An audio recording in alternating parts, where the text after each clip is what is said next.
Pues poco más ya que añadir a esta larga mañana. Creo que ha sido una mañana muy fructífera. Hemos tenido intervenciones muy interesantes, hemos sabido datos que algunos conocíamos, otros no. Hemos debatido sobre qué era el cicloturismo.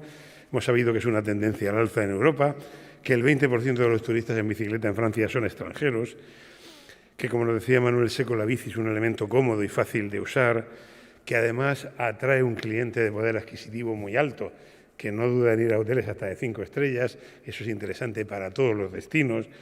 Hemos sabido por la directora general de la Estrategia de Movilidad que hay un plan del Gobierno, por parte de Ángeles Marín, que hay una estrategia del Gobierno para 2030 de movilidad respetuosa y que incluye la bicicleta. Ojalá llegue a buen puerto.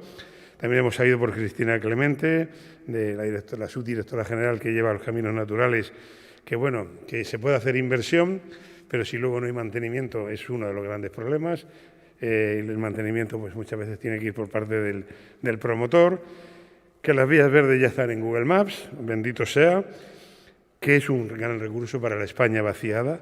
Juan Carlos Domínguez nos contaba que el 50% de las rutas, de las vías verdes están en territorios despoblados y eso es un gran atractivo, en fin.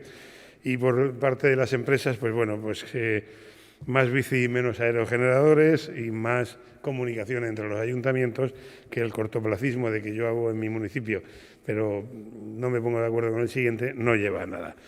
Mañana más, mañana otra jornada interesantísima de este primer foro de cicloturismo en Euskadi.